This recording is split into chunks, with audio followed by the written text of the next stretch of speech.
السلام علیکم.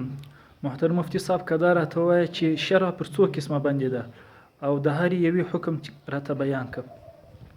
وعليكم السلام ورحمة الله وبركاته. الحمد لله رب العالمين والصلاة والسلام على خير خلقه محمد وعلى آله وأصحابه وأتباعه أجمعين. أما بعد، زه د جامعه قیومیه اداربتان متخصص یم. زما نوم رحمت الله دی. غواړم چې ستا د پوښتنې په جواب کې یو څه وضاحت وکړم. شرع په خپل کور کې په درې قسمه ده. یوه شرع منزله ده، او بله شرع مؤوله ده، او بل بیا شرع مبدله ده. شرع منزله دې ته ویل کېږي چې په کتاب الله کې حکم صراحتا راغلی وي، او یا په حدیث د رسول الله صلی الله علیه وسلم کې حکم صراحتا راغلی وي. دغه شرع منزله تر قیامت پورې بیا تغییر نه خوري. لکن که چیرې نبی علیه الصلاة والسلام حدیث ویلی وو، هغه حدیث بنا و پر علت باندې، که په علت کې تغییر رالی، په تغییر د علت سره هغه په حکم کې هم تغییر راځي. دوهم شرع مؤوله ده. شرع مؤوله دې ته ویل کېږي چې نه په کتاب الله کې حکم صراحتا راغلی وي، او نه په حدیث رسول الله صلی الله علیه وسلم کې حکم صراحتا راغلی، بلکې مجتهد په خپل اجتهاد سره هغه حکم د حدیثو د آیات څخه استنباط کړی وي. دې ته شرع مؤوله وایي. او بل بیا شرع مبدله ده. شرع مبدله دې ته ویل کېږي چې هغه د شریعت اسلامي برخلاف وي، لکه رسوم، رواجونه، بدعات، دا ټوله شرع مبدله ده. دوم فرق په مابین کې د شرع منزلی او د شرع مؤولی. اول دا خبره که شرع منزله ده او که شرع مؤوله ده، په دې سره عمل کول لازم دي پر سړي باندې. شرع منزله خو الله عز وجل ویلی وي، او یا د الله رسول ویلی وي، خو الله عز وجل عالم الغیب ذات دی. تر قیامت چې څه تحولات راځي، څه اصلاحات راځي، پر هغه باندې علم لري. او دا هغه رقم د الله رسول ته الله عز وجل اطلاع ورکړي وي چې داسې الفاظ ووایي چې هغه تر قیامت پورې بیا تغییر نه خوري، که هر څومره تحولات ور باندې راشي، په اعتبار د ازمینو باندې، په اعتبار د امکنو باندې، او په اعتبار د ظروف باندې. او شرع مؤوله هغه خو نه الله ویلی وي او نه د الله رسول ویلی، بلکې مجتهد په خپل اجتهاد او په خپل تتبع او استقرار د خپل ذهن او زمانه موافق داسې الفاظ ووایي چې هغه د ثاني زمانه سره نه لګیږي. نو ځکه پر دې باندې سخت ډیر اعتراضات کیږي. اول مثلا مخکې دا بیلګه امام صاحب د سجدې تعریف دا کړی دی چې وضع الجبهة على الارض، ایښودل د تندي دی پر مځکه باندې. لیکن اوس نو پر دې باندې سخت ډیر اعتراضات کیږي چې په طیاره کې لمونځ کول څنګه دي، او دا هغه رقم په موټر کې لمونځ کول څنګه دي، او دا هغه رقم په کشتۍ کې لمونځ کول څه رقم دي. نو علما را ولاړیږي دغه تعریف د سجدې اړوي، ځکه امام صاحب چې د سجدې تعریف کړی دی هغه د خپل ذهن او د خپل زمانه موافق الفاظ ویلي دي.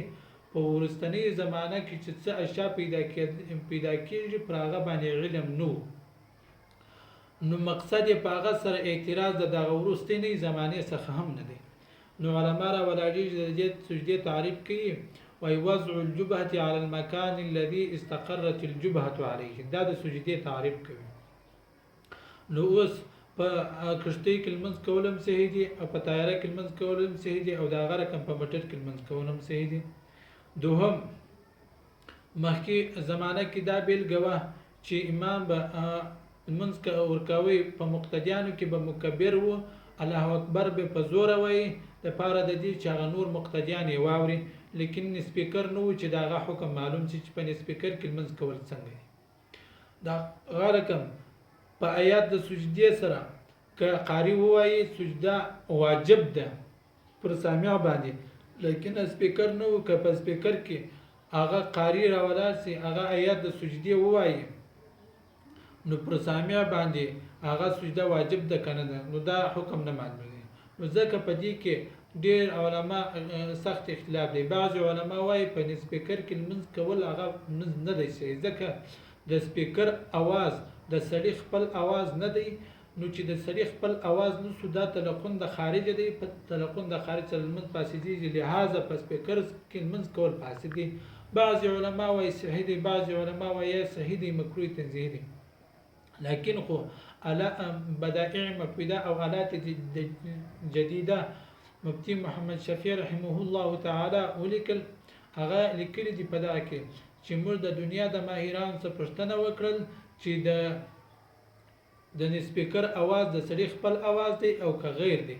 هغه د دنیا ماهرانو دا وویل چې د سپیکر اواز د سړي خپل اواز دی. نو چې د سړي خپل اواز تو هر څه چې سړی که لمونځ پکې کېم صحیح دی او د هغه رقم په آیات د سجدې د تلاوت که آیات د سجدې تلاوت قاري ووایي هغه پر سامع باندې هغه سجدې تلاوت واجب دی. او د هغه رقم بل کچیر دا هم د سپیکر आवाज د سړي خپل आवाज نسی، لیکن دا جماعت دی، د جماعت ټول فعلونه هغه منسوبېږي و خپل فاعل ته. نو د سپیکر هغه فعل دغه आवाज د سړي خپل आवाज. بعض علماء فرق په مابین کې د دې نه دی کړی چې د جماعت او د غیر جماعت په مابین کې فرق نه دی کړی.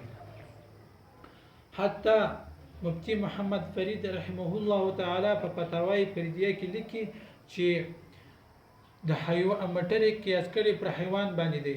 مثلا که پر حمار باندې 2 کسان 3 کسان سپاری وي، هغه مخامخ په سړی کې هغه وخیږي، هغه قتل سي، دیت پر 3 سره واجب دی.